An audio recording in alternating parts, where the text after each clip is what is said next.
이 시간 우리에게 주시는 하나님의 말씀은 사도행전 14장 8절부터 10절까지의 말씀입니다. 사도행전 14장 8절부터 10절까지의 말씀 우리 함께 교독하도록 하겠습니다. 함께 봉독하지요.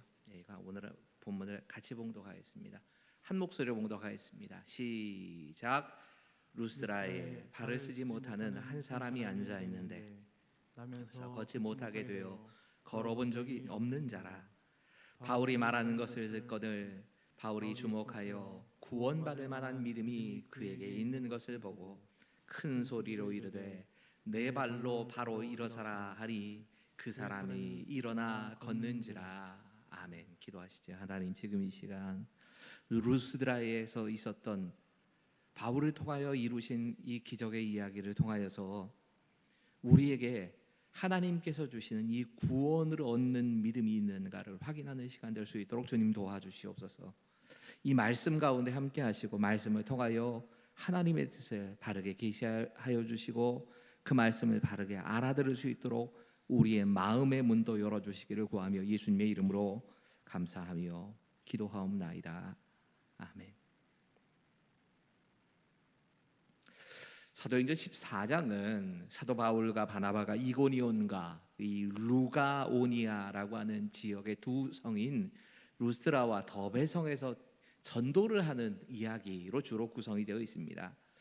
약 피시디아 안디옥이라고 하는 장소에서 동남쪽으로는 180km나 떨어져 있는 이고니온이라고 하는 곳을 도착하려면 30개의 산을 넘어가야 한다고 합니다. 이 터키의 산을 이 성지순례를 하면서 지나가 보면서 이 고대 로마 시대에 아무리 고대 로마가 길을 잘 닦아놨다 할지라도 산 30개를 넘어서 굉장히 높은 산들입니다. 지금은 고속도로가 깔려 있기 때문에 그냥 고속도로로 지나가지만 지나가면서 봐도 이게 보통 산들이 아닙니다. 이런 산을 30개를 넘어서 쫓겨나듯이 복음을 전하다가 핍박을 피해서 쫓겨나서 이고니온으로 가게 되는 바나바와 바울을 생각하면서 한편으로는 너무 미안한 마음도 들고, 참 이렇게 복음을 전하는 사람들에 의해서 내가 복음을 듣게 되는 건데 하는 그런 미안한 마음도 들고, 한편으로는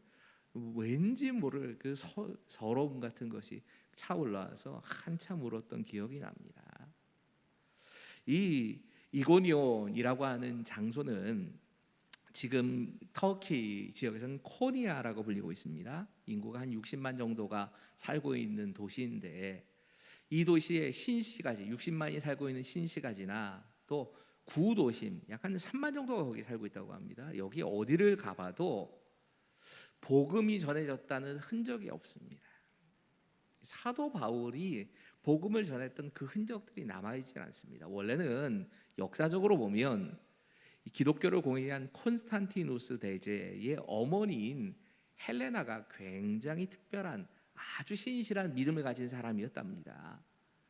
콘스탄티누스 대제가 성지순례를 갔던 이 헬레나 자신의 어머니를 기념해서 그 도중에 하나님을 만나 특별한 체험을 한 장소가 바로 이곳이었답니다. 그래서 이 이고니온에 헬레나를 기념하는 기념 성당을 지었습니다.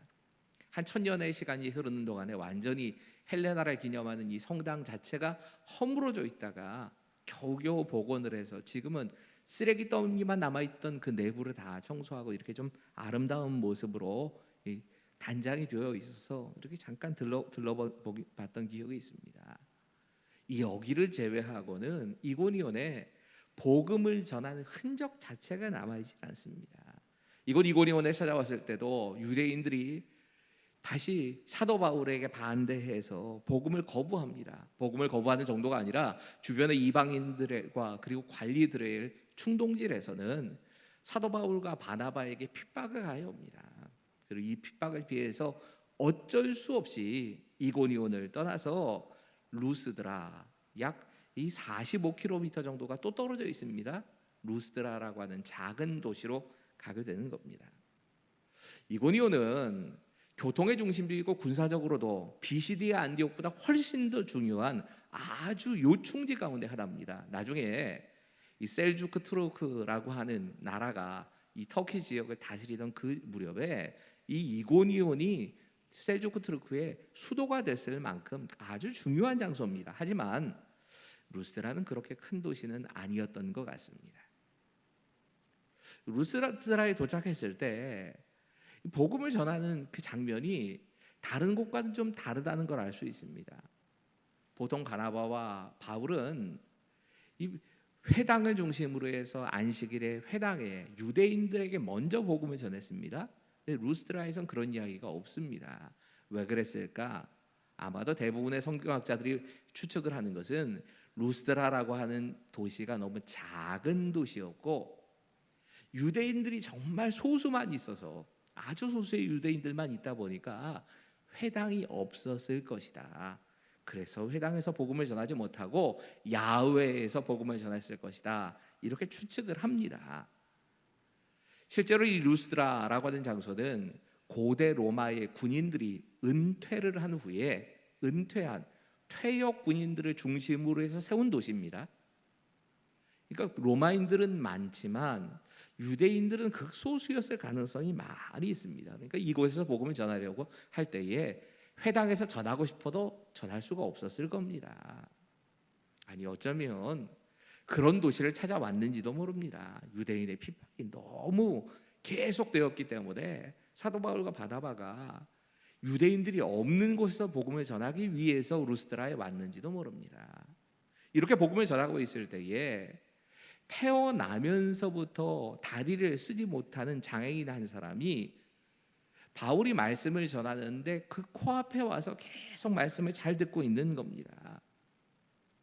이 사람의 모습을 보면서 사도 바울이 그 사람에게 구원을 받을 만한 믿음이 있다라고 하는 사실을 믿음의 눈을 들어서 보고 그를 향하여 큰 소리로 외치는 겁니다. 내 발로 일어나라.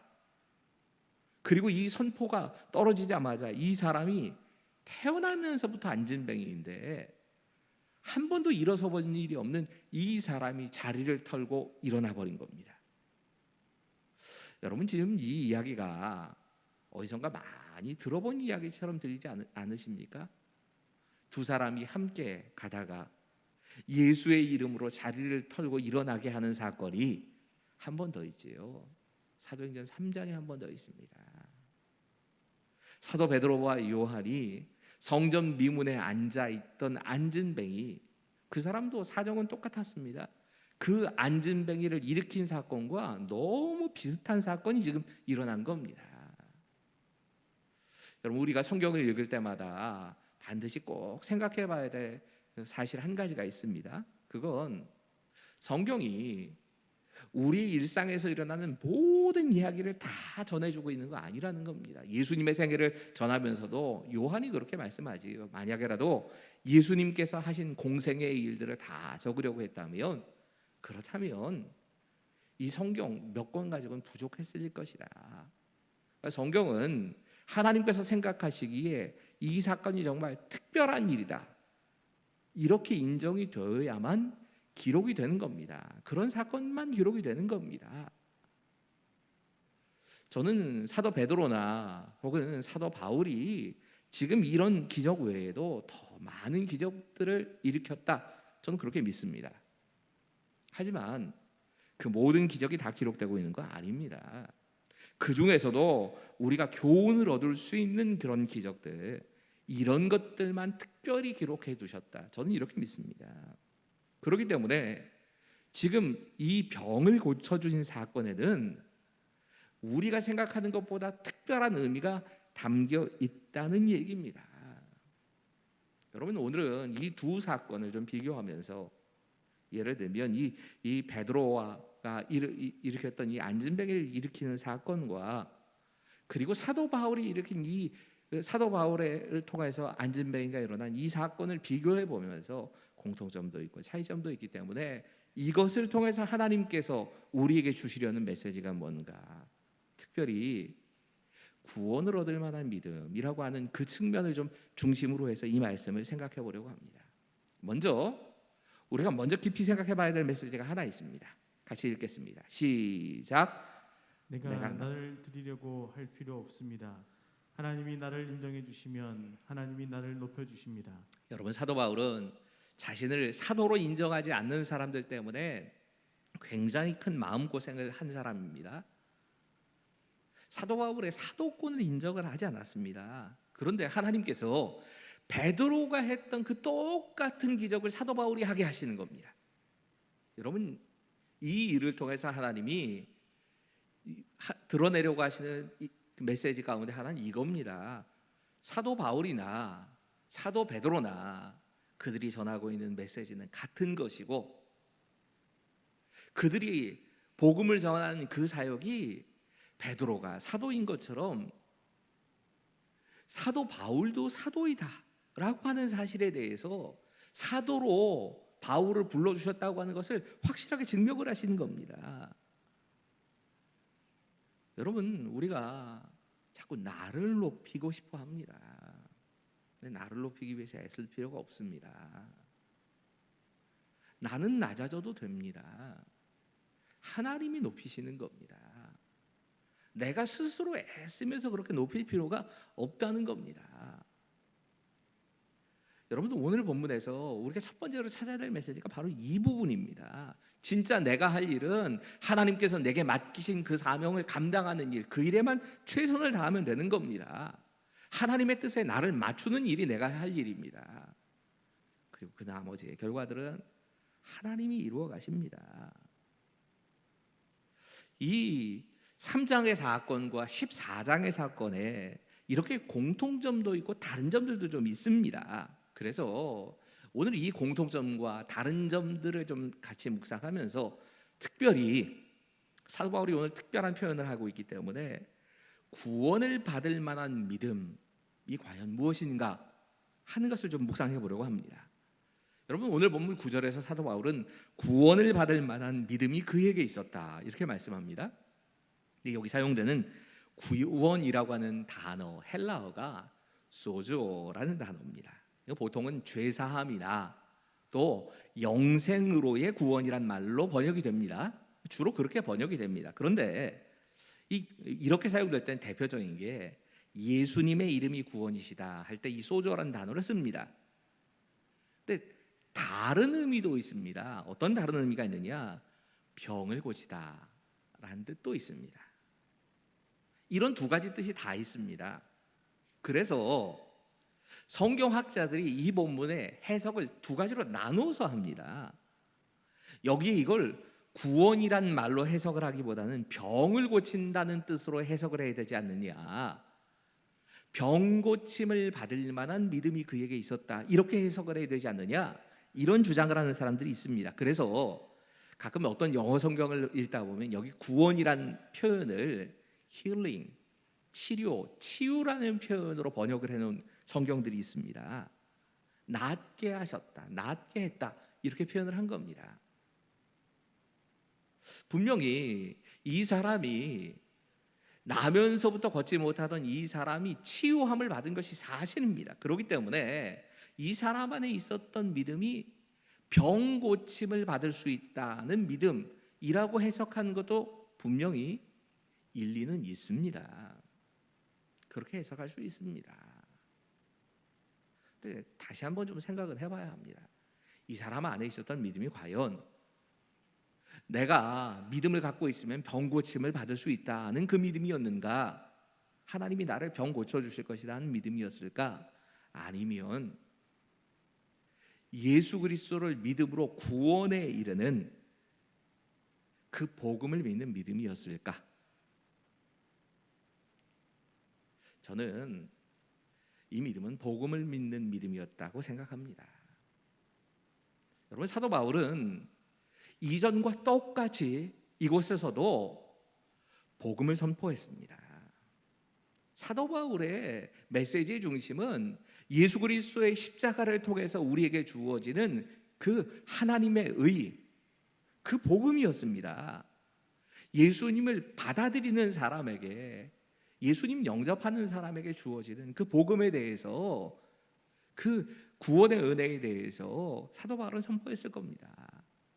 이 사람이 그 사도 바울의 말씀을 듣고 믿음이 생겼다면, 그 말씀에 근거한 믿음이라면 그의 안에 있던 믿음도 구원에 이르는 믿음, 즉 예수 그리스도의 십자가의 복음을 받아들임으로 내가 의롭게 되는 그 믿음, 예수님을 영접하고 내가 예수님을 따라 살겠다라고 하는 결단을 하는 그 믿음, 그 믿음이 생겼다고 보는 것이 맞습니다. 그런 믿음이 그의 안에 생긴 겁니다. 그렇게 생각하면 우리가 어떻게 구원을 받는 믿음, 구원에 이르는 그 믿음, 그 믿음을 얻게 되는가 하는 초점으로 이 본문을 다시 볼 수 있습니다. 여러분, 오늘 본문은 먼저 8절에 이렇게 시작이 됩니다. 같이 읽습니다. 시작. 루스드라에 발을 쓰지 못하는 한 사람이 앉아 있는데 나면서 걷지 못하게 되어 걸어본 적이 없는 자라. 아멘. 여러분, 이 예루살렘 성전 미문 앞에 앉아 있던 그 안진뱅이나 또 루스드라에 앉아 있던 안진뱅이의 공통점이 여기 있습니다. 그 두 사람은 다 태어나면서부터 발을 쓰지 못한, 한 번도 걸어보지 못한 사람들이라고 하는 겁니다. 어쩌다가 조금 발을 다쳐갖고 못 쓰는 거 아닙니다. 평상시에는 걸을 수 있는데 상태가 좀 안 좋아져서 다리를 다쳐서 못 걷는 거 아닙니다. 걸을 수 있는데 힘이 부족해서 그런 것도 아닙니다. 태어나면서부터입니다. 태어나면서부터 한 번도 걸어본 일이 없습니다. 태어나면서부터 장애를 안고 그렇게 태어난 사람인 겁니다. 여러분, 오늘 본문에서는 이 사람의 나이에 대해서 이야기하지 않습니다. 그런데 이 사도행전 3장은 성전 미문에 앉아있는 안진뱅이의 나이를 얘기합니다. 그의 나이가 40이 되었다. 태어나면서부터 40이 되도록 걸어본 일이 없습니다. 한 번도 걸어본 일이 없습니다. 그동안 고치려고 노력 안 해봤을까요? 별짓 다 했을 겁니다. 용하다는 의사를 찾아가 보기도 하고 약도 먹어보기도 하고 좋다는 음식 다 먹어봤을 겁니다. 근데 이제는 40년 지났으니 불가능하구나. 나는 걸을 수 없다. 이렇게 포기한 상태였다는 얘기입니다. 그런 사람에게 구원의 은혜가 임했다는 겁니다. 단순히 일어서게 되는 이야기만이 아닙니다. 하나님께서 우리를 구원하실 때 바로 이런 모습으로 시작하신다는 얘기이기도 합니다. 병에서 구원을 받던 고통으로부터 나음을 얻든지 구원을 받게 되어진 그 대상은 최악의 경우, 여기서부터 하나님은 시작을 하십니다. 함께 읽을까요? 시작. 하나님의 구원은 최악의 상황에서 최선을 만들어내시는 것으로 나타납니다. 여러분, 낳을 때부터 걸을 수 없었던 이 사람을 낫게 하신 겁니다. 가만히 이 사람에 대해서 표현하는 말을 잘 보십시오. 발을 쓰지 못하는 사람, 나면서부터 걷지 못하는 사람, 걸어본 적이 없는 사람. 같은 얘기 아닙니까? 똑같은 얘기를 3번이나 강조합니다. 그 말을 쓰고 있는 사람이 의사인 누가입니다. 의사의 입장에서 이 사람을 볼 때 의학적으로는 이 사람은 도저히 나을 수 없다, 이렇게 판단이 들었기 때문에 3번이나 태어나면서부터 걸어보지도 못했고 이 사람은 걸어본 적이 없는 사람이고 뭐 이러면서 3번을 반복해서 쓰는 겁니다. 여러분, 이런 사람을 걷게 하시는 게 구원의 은혜입니다. 예수님께서 정말 구원하시는 그 사람들을 가만히 보시면 날 때부터 볼 수 없는 사람을 보게 하십니다. 심지어는 죽은 사람입니다. 죽으면 완전히 소망이 꺼져버린 겁니다. 그런 사람을 살려내십니다. 무덤에 갇혀있는 사람까지 불러내서 죽은 지 나흘이나 된 그 사람을 다시 살려내기도 하십니다. 잠깐 죽어가지고 가스 상태에 있던 게 아니라 죽은 지가 나흘이 지난 후에 그렇게 살려내십니다. 여러분, 성경을 생각해 보면 구원의 역사를 가장 잘 보여주는 사건이 출애굽 사건일 겁니다. 출애굽 당시에 이스라엘 모습 한번 생각해 보십시오. 하나님의 백성들이 애굽에 내려와서 노예 생활을 하면서 진짜 비참한 생활을 하며 가는 겁니다. 인간으로서 누릴 수 있는 최소한의 자유도 없고, 심지어는 자신들에게 사내 아이가 태어나면 그 사내 아이를 자기 손으로 직접 죽여야 하는 겁니다. 이게 보통의 비참함이겠습니까? 자신들의 힘과 능력으로는 도저히 벗어날 수 없는 겁니다. 그때 그제서야 정신 차리고 하나님께 부르짖는 겁니다. 최악의 상황에서 하나님께서 구원의 역사를 이루어 가십니다. 여러분, 그래야 우리가 고백합니다. 아, 이거 하나님이 하신 겁니다.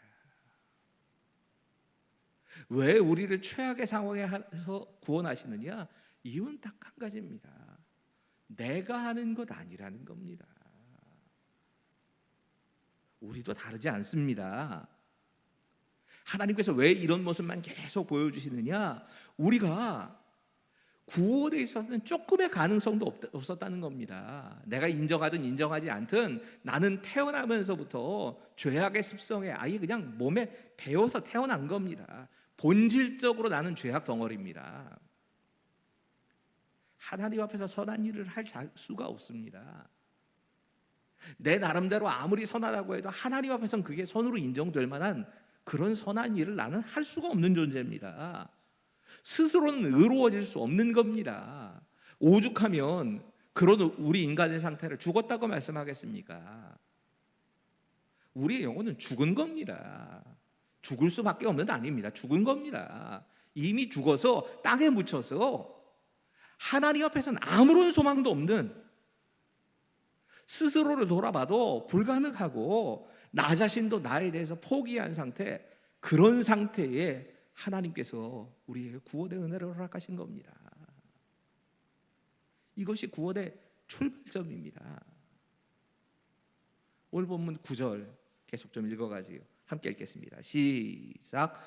바울이 말하는 것을 듣거늘 주목하여 구원받을 만한 믿음이 그에게 있는 것을 보고. 여러분, 이 말씀 한글 성경에는 빠져 있지만 헬라어 원어를 보면 후토스라는 말로 시작이 됩니다. 이 후토스라는 말의 의미는 바로 이 사람이란 뜻입니다. 그러니까 병 고침을 받게 되는 바로 그 사람, 그 사람이 바울이 전하는 하나님의 말씀을, 정확하게 말하지요, 복음을 들었다는 겁니다. 여러분, 이것이 구원에 있어서는 반드시 있어야 되는 필수 조건입니다. 복음이 선포돼야 합니다. 구원을 얻게 받게 되는 믿음에 대한 두 번째 메시지 같이 읽겠습니다. 시작.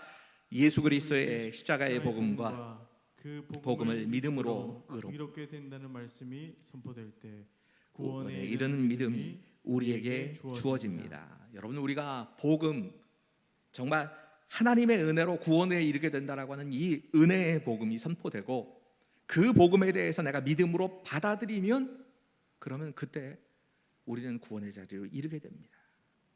하나님의 말씀을 듣는 게 중요하다는 겁니다. 하나님의 말씀을 듣지 않고 하나님과의 관계가 회복되지 않습니다. 여러분, 이 헬라어 단어를 보면 듣는다라고 하는 말이 미완료형입니다.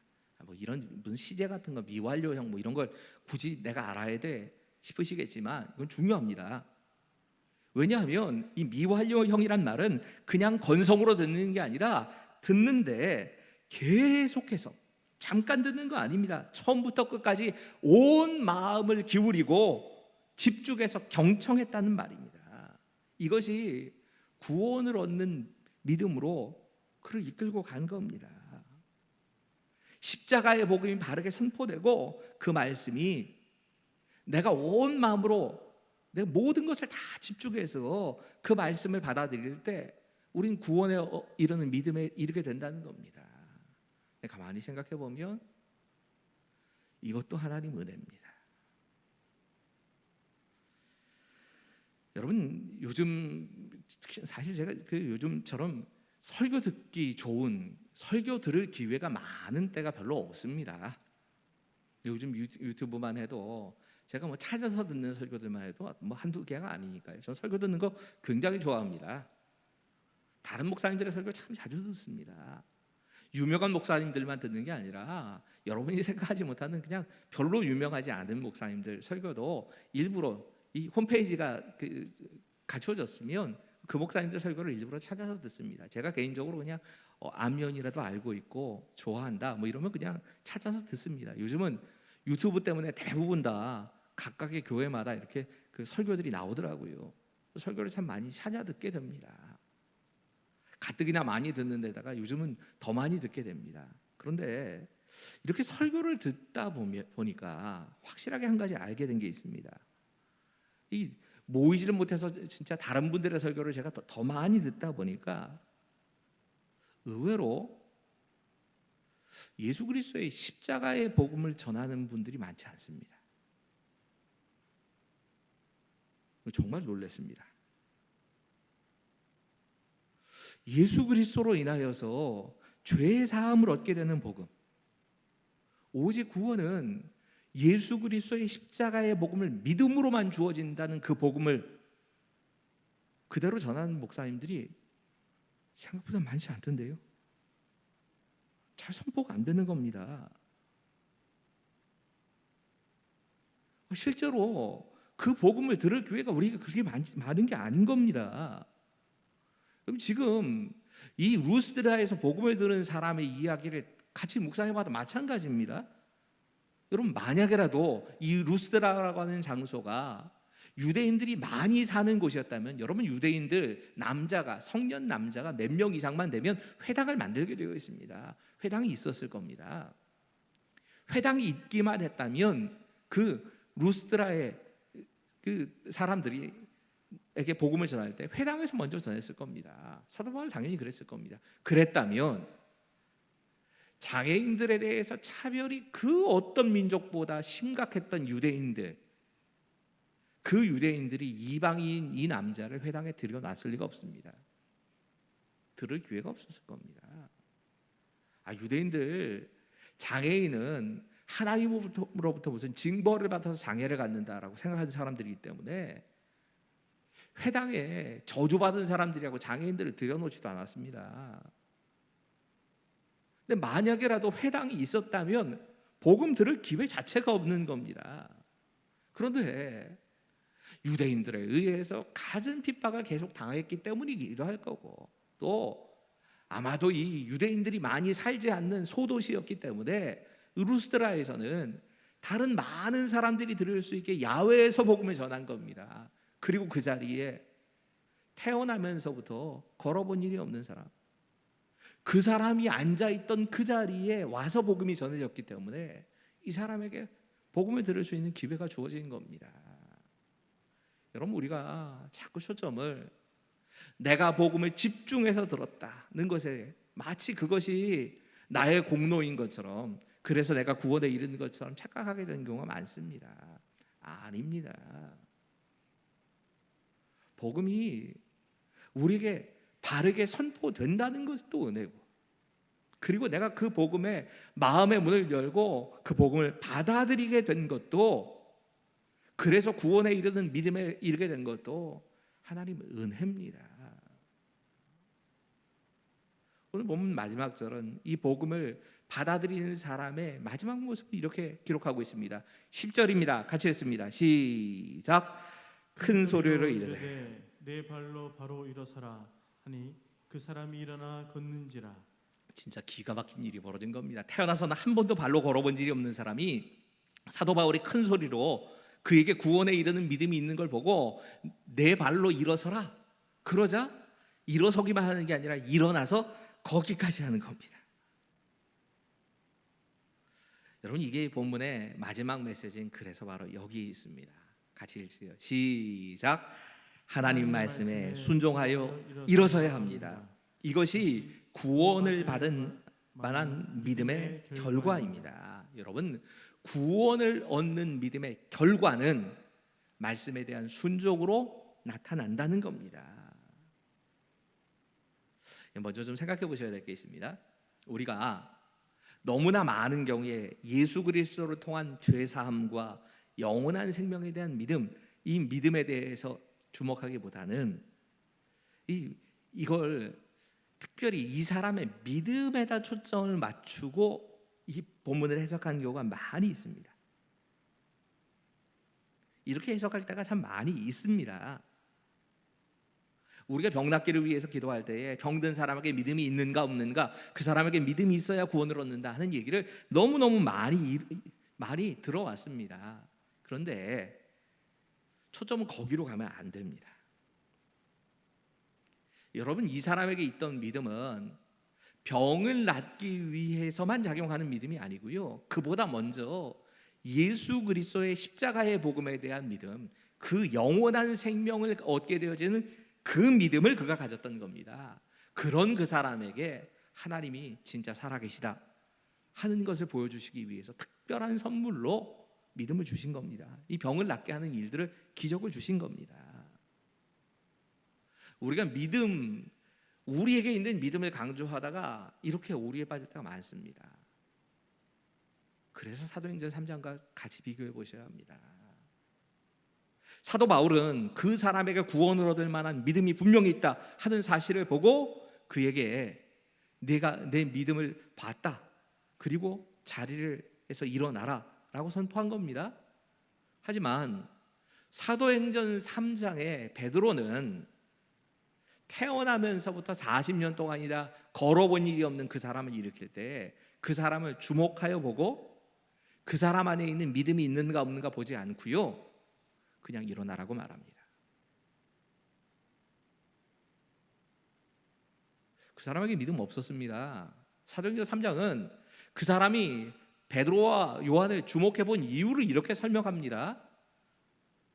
저 사람에게서 내가 무엇을 얻을까 하고, 다시 말할게요. 뭐 돈 좀 많이 주려나 보다 하는 생각 때문에 주목해서 본 겁니다. 믿음으로 본 거 아닙니다. 하지만 그를 고쳐 주셨습니다. 성경의 다른 부분에 이런 거 굉장히 많습니다. 병을 고쳐주시는 이적을 보여주실 때 어떤 사람에게는 믿음 확인하고 고쳐주시고요, 어떤 사람은 그거 전혀 확인 안 하고 믿음이 없음에도 고쳐주십니다. 여러분, 기적의 목적은 예수님이 그리스도가 되시고 구주가 되신다는 것, 이것을 보여주기 위해서 기적을 보여주시는 겁니다. 병 고치는 그 자체가 목적이 아닙니다. 이 말 조금은 잔인하게 들리실지도 모르지만 이렇게도 해석이 됩니다. 우리 안에 구원을 받을 만한 믿음이 있다고 해서 모든 사람이 다 병 고침을 받게 되는 건 아니란 얘기입니다. 구원에 이르는 믿음이 있는 사람에게도 병이 고쳐질 수도 있고 안 고쳐질 수도 있습니다. 기적의 목적은 예수님이 그리스도이시고 구주가 되신다는 걸 드러내기 위해서고, 기적의 목적은 하나님께서 살아계심을 드러내기 위한 목적으로 주어지는 겁니다. 병 고치는 그 자체가 목적이 아닙니다.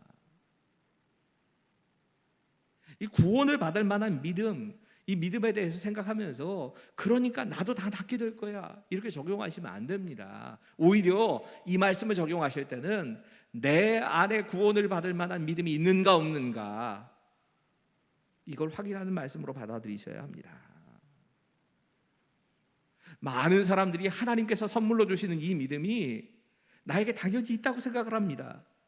그런데 그 믿음이라고 하는 것이 하나님이 은혜로 주시는 믿음이 아니라 자기 믿음일 때가 얼마나 많은지 모릅니다. 자기 확신, 나는 할 수 있다는 신념을 믿음으로 생각하고 사는 사람들 굉장히 많이 있습니다.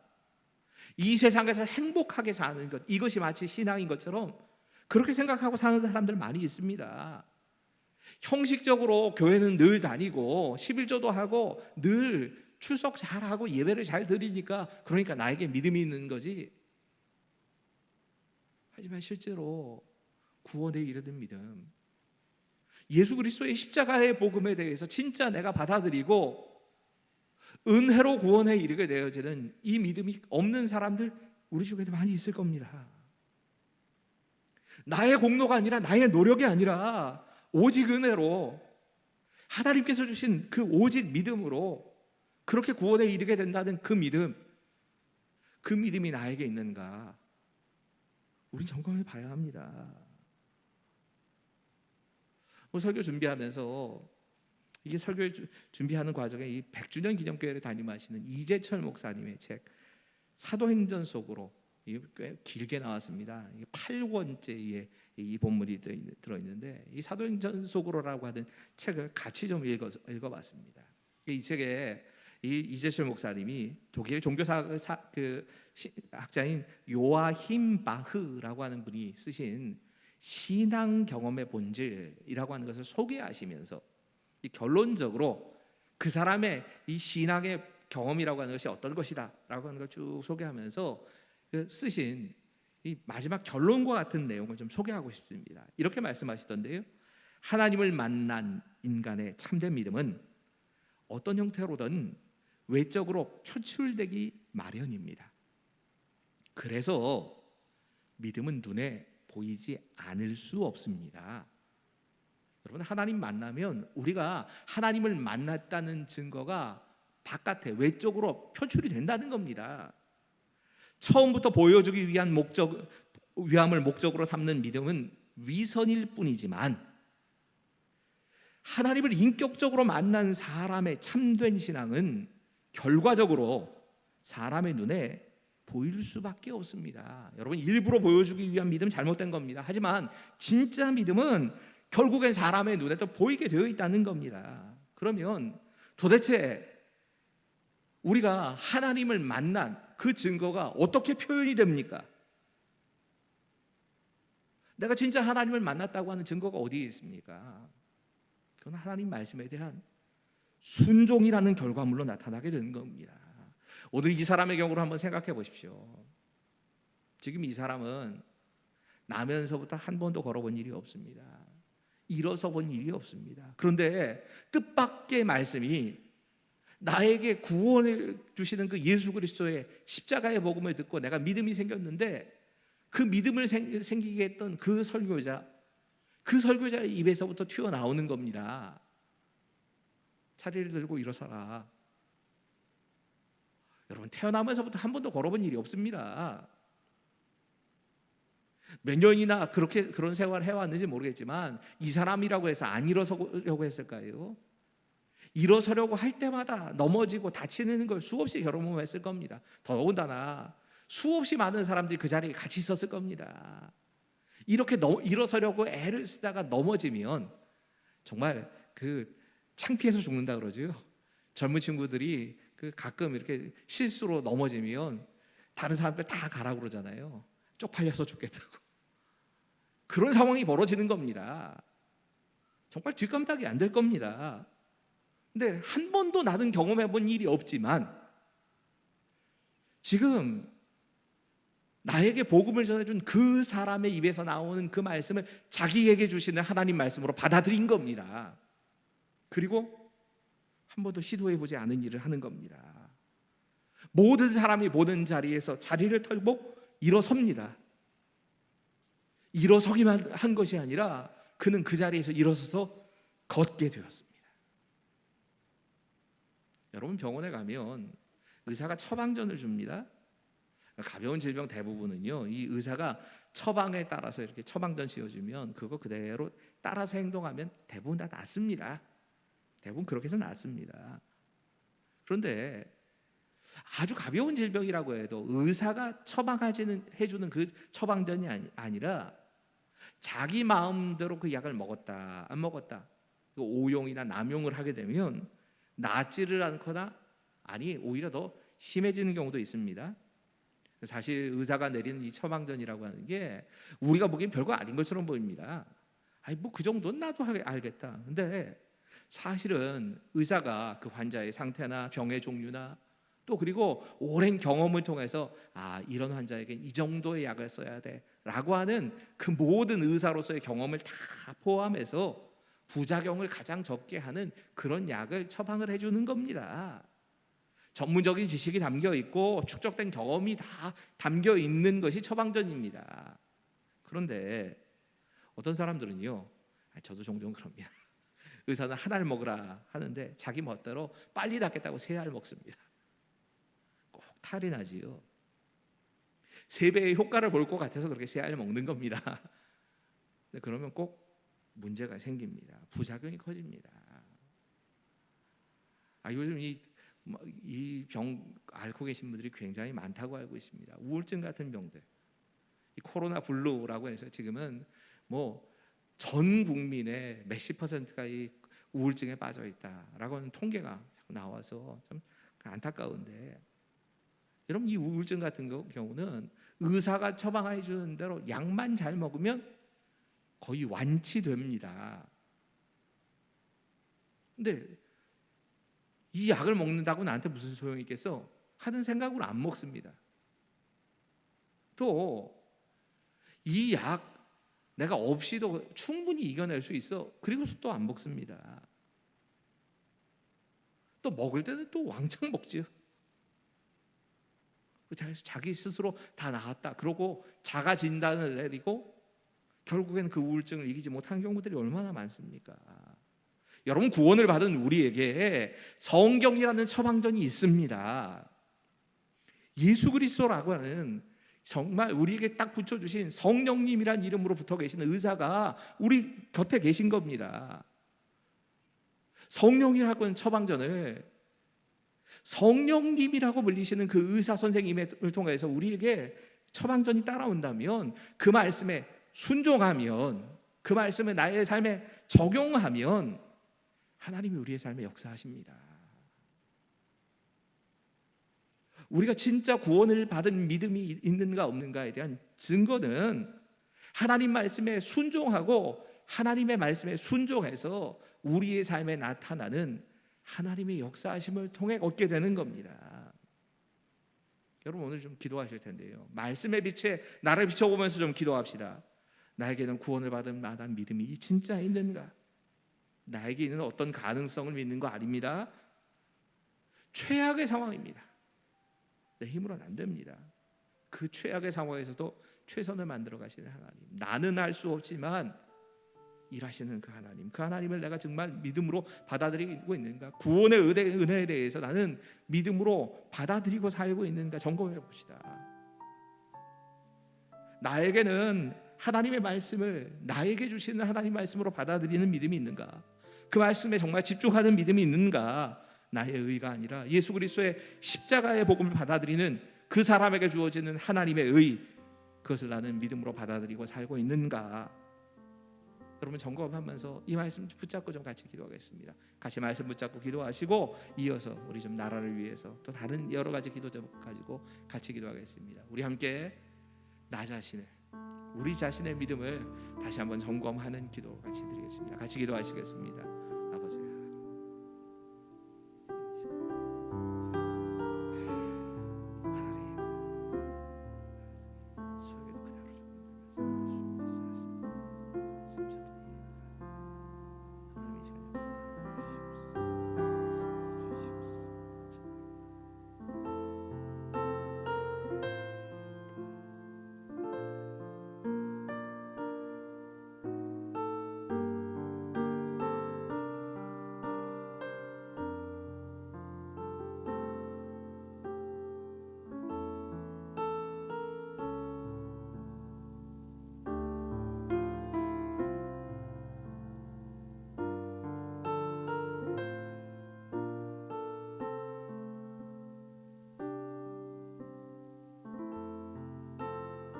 이어서 기도하실 때 나라와 민족을 위해서 기도합시다. 아버지의 공의로우신 뜻이 하늘에서 이루어진 것 같이 이 땅 대한민국에서도 주의 뜻이 이루어지게 하옵소서. 더 이상 서로를 상처 입지 않게 하시고 한마음 한뜻으로 고난의 순간들을 극복해내는 주의 나라 대한민국이 되게 하옵소서.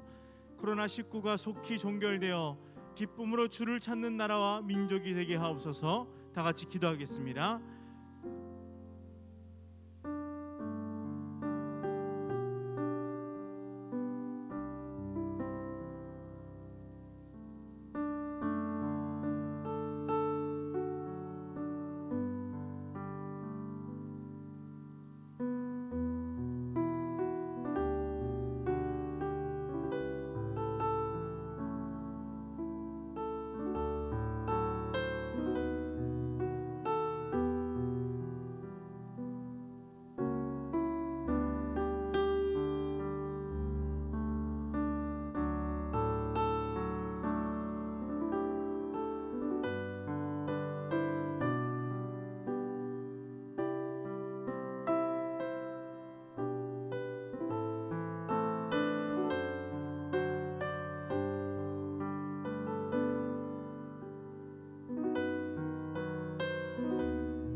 시간 교회를 위해서 기도합시다.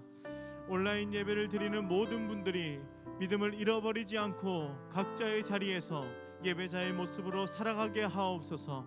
더 이상 전염병의 전달자가 아니라 복음의 전달자로 주께서 맡기신 사명을 잘 감당하는 교회가 되게 하여 주시옵소서. 기도하겠습니다.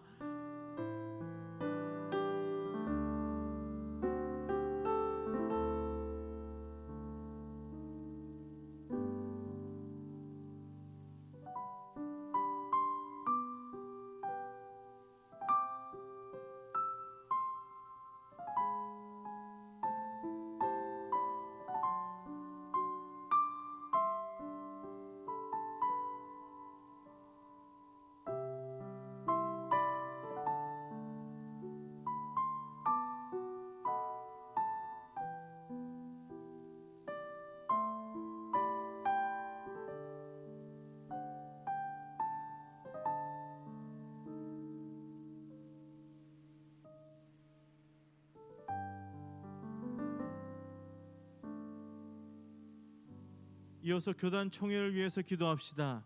105회기 우리 교단 총회가 사람의 영광이 아니라 오직 하나님의 영광만을 드러내는 총회가 되게 하시고, 그 안에서 다루어지는 모든 안건들이 주의 마음에 합당한 결과로 이어질 수 있도록 친히 일하여 주옵소서. 기도하겠습니다.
이어서 환우들과 고3 수험생들을 위해서 기도합시다. 질병의 아픔으로 고통당하고 있는 환우들을 기억하사 속히 자리를 털고 일어나 기쁨으로 주를 예배하게 하옵소서. 또한 수능이 83일 남았습니다. 면접과 실기, 국가고시와 취업, 수시와 정시를 준비하는 모든 아이들을 기억하여 주옵소서. 우리 고3 명단을 보시면서 이름을 부르며 기도하며 나아가도록 하겠습니다. 기도하시겠습니다.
마지막으로 기도할 때 교육관 건축과 역사 편찬을 위해서 기도합시다. 교육관 건축이 아름답게 마무리되고 재정적으로 어려움이 없도록, 또한 역사 편찬을 통해서 교회의 주인이 하나님이심을 깨닫게 되고 오직 주님 손에 맡기는 교회가 되도록 다시 한번 기도하며 나아가도록 하겠습니다. 기도하시겠습니다.